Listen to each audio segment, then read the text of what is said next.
Hi all, my name is Haley Comet and welcome to my cosmic corner of the internet where we discuss all things astrology. And today, Planetary Pep Talks Neptune edition. Let's say you see that you're having a major Neptune transit, what to do and what not to do. I'm sharing my 8 tips of what to be mindful of during a Neptune transit. Many of these that were learned during life experience as I just finished a major Neptune transit and I made a lot of mistakes. So hopefully you all can learn from my mistakes in navigating Neptune, and this will apply to you if you are having a Neptune transit to your sun, your moon, rising, Mercury, Venus, or Mars, your personal planets.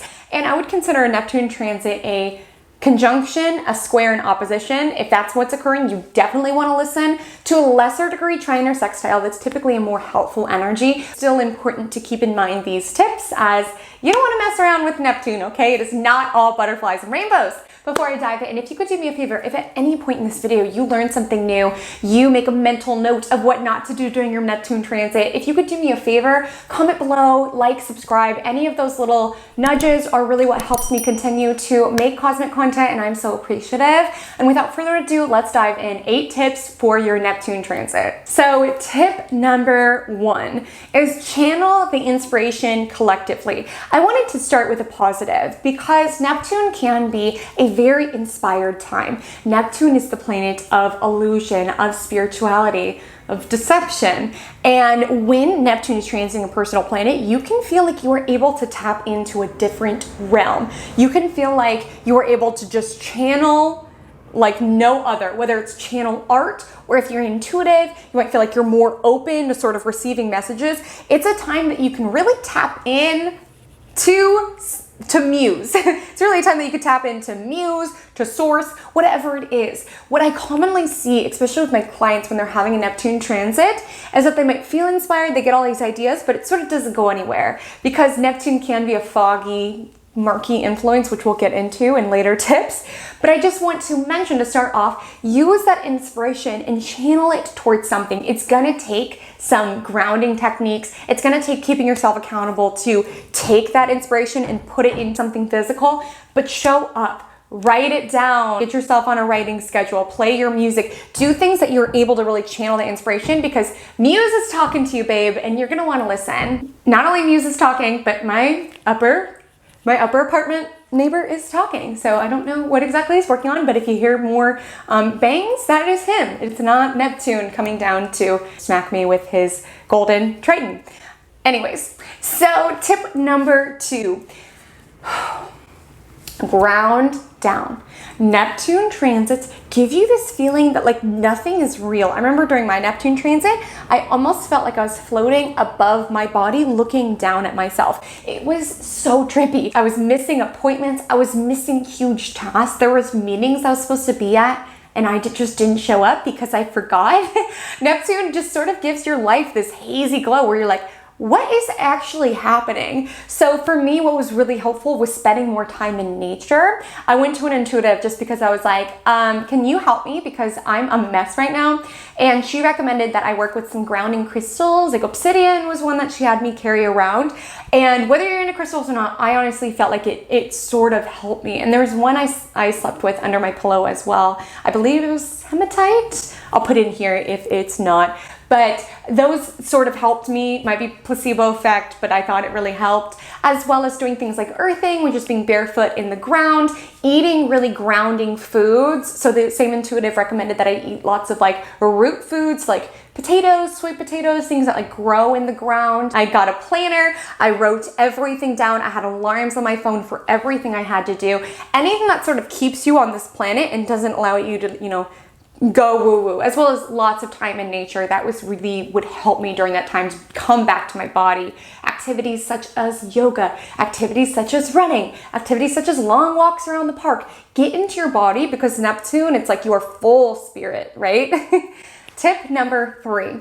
So Neptune transits are commonly timed with love, okay? Particularly if Neptune is opposing your Ascendant or making a major aspect to your Descendant ruler. So if you look at your chart across from your Ascendant, that's your Descendant, that's the portion of one-to-one relationships. Libra rising, your Descendant is Aries because Libra and Aries are opposites, look at the ruler of Aries, which is Mars, if Mars is having a Neptune transit. So basically, if Neptune is impacting your descendant ruler, or if Neptune is opposing your ascendant, which means Neptune is transiting your descendant. When you have major descendant transits and Neptune descendant transits, it typically translates into meeting someone new. And before you get really excited, oh, this was like a major part of my Neptune story. And I really want to do a video sharing a story time of all this because it was just textbook Neptune. You have rose-colored glasses on, okay? And it makes you a little bit more susceptible for other people trying to deceive you and trying to manipulate you, okay?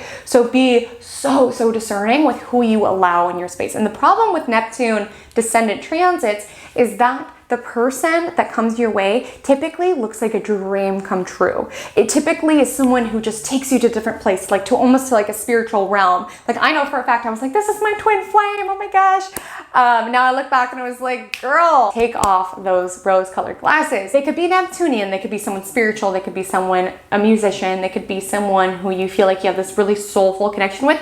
And I'm not saying lasting, meaningful relationships can't happen during Neptune transit. Just be discerning, take things slow, have your guard up, at least initially. Just with Neptune, the energy of Neptune is about dissolving boundaries. So it might be certain things like, oh, I don't move in with anyone until I'm engaged. And like suddenly you've known this person for 2 months and you're like, oh, forget that boundary. Or it's like, I don't lend money to people that I'm dating. And then it's like, oh, forget that boundary. Like Neptune just dissolves boundaries and makes you feel like you found the one. Be discerning, take things really slow, which leads me to my next tip, which comes to anything in life. Yes, relationships, but also business decisions, anything like that. Seek outer counsel, whether that is hiring a lawyer when it comes to your contracts or taking this person you just met so they can meet all of your friends. Get other people's opinion, because when you're having Neptune transit, you're not seeing the affairs in your life very clearly, and other people might be able to see it more so. So make sure you're choosing friends that like aren't having a Neptune transit, so you aren't just all in la la land together.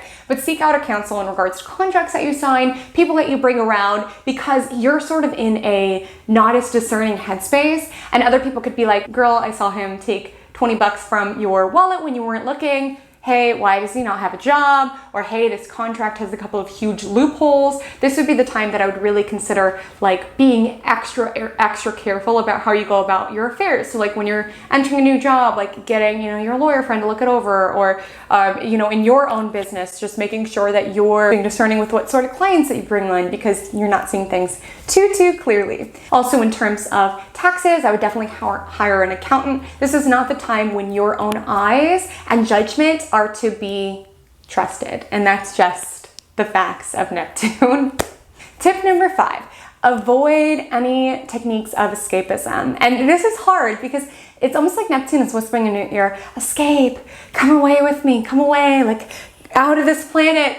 You will have a heavy temptation to do any sort of substance that requires you to escape. But the problem with Neptune is that life already doesn't feel real enough. And with, these techniques of escapism, you run this danger of being completely detached and completely checked out of your own life. You will feel more inclined to want to partake in beverages or in other mind-altering substances. I would heavily recommend stay away from it, because right now what you're really trying to work on is clarity and grounding within your life, and putting that sort of stuff in your body does not contribute to being in a very clear headspace. It sort of adds this fogginess, this confused Neptunian headspace that's just really not helping you cope with this transit. 6 is, if you have some sort of spiritual belief, Neptune can be amazing for really connecting deeper to it. So with Neptune, something needs to ground you during this time, or else you'll feel like you're floating, you'll feel like life's not real, and it also can create this really disillusioning sensation of like, well, what matters? Nothing's real. And whatever it is that you believe, really lean on that to find some solace. So if you believe in God, if you believe in prayer, you believe in universe, you believe in source, you believe in self-help, have something that sort of spiritually fills up and nourishes you during this time, because that could be a very anchoring sensation. You can find that your relationship with God or spirit or source is very deepened. If there's sort of techniques or sort of modalities that you like to sort of tap in, whether it's pendulums or cards or anything of the nature, Neptune transits are a really nice time to sort of build that up, because you're more intuitive to messages and it will sort of anchor you into this belief of something bigger of yourself, because that's what Neptune truly wants, to feel connected to something bigger than itself. And oftentimes when we don't have that connection to something bigger, we sort of force it through destructive means such as substance abuse and beverage overconsumption, which is kind of harking back to the previous tip. So tip number 7 would be, because the energy of Neptune dissolves boundaries, be super mindful of who you're around. And like, you are just more sensitive when Neptune's transiting. So in terms of like people who just have like toxic or draining presence about them, you're a little bit more sensitive to that. You're taking that on more. Like when I was going through my Neptune transit, I was still at my 9-to-5 agency job. And I remember after work every single day, I had to take baths, because I was just around so many different people. And I just felt like I was taking on all of their stuff. So be discerning of who you allow in your space, and be mindful of like, okay, every time I hang out with Linda, I come home and I feel exhausted. I feel drained. That is your body trying to tell you something. Now, am I saying, you know, break up your relationship with Linda? Not necessarily, but I would just say up your energetic maintenance. If you're already at a low and you know Linda's just going to talk about her boyfriend the entire time you're getting drinks, just be like, hey, I'm not in the mood. Be so fierce around your energetic boundaries, because Neptune will dissolve them and you'll take on what is around other people. We're going to be more sensitive, and the sensitivity transcends people. Some people can change their eating habits during Neptune transits. I went vegan during this time.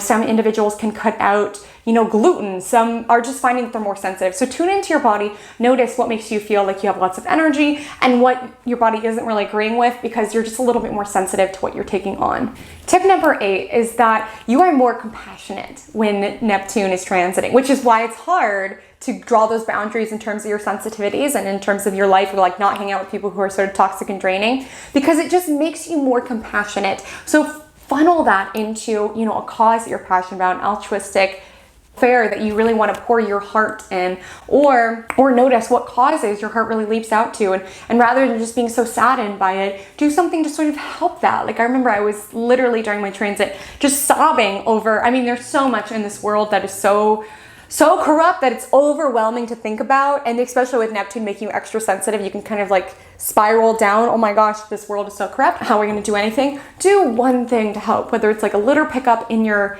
neighborhood or whatever your cause is. Doing one thing to constructively and positively help the cause, rather than feeding into that feeling of doom and gloom. Don't get me wrong, there's a lot to be very upset about, but even that sensation of putting together one charity walk for this cause or donating this one amount will help in feeling like you can put that compassion towards a bigger cause. Friends, what did you think of the video? Comment below what Neptune transit you're having. My Instagram handle is @HaleyCommentAstrology. Same with TikTok. I would still love for you to join me over there, and so we can swap Neptune horror stories. I really need to tell the story of all of the things that transpired during my Neptune transit, because it was a lot, and I would love to hear how yours is going. Hopefully these tips help you navigate it. That is my sincerest hope. I would love for you to subscribe if you're not already. I post a weekly horoscope called Magic Monday every single Monday morning that I would love to invite you over to.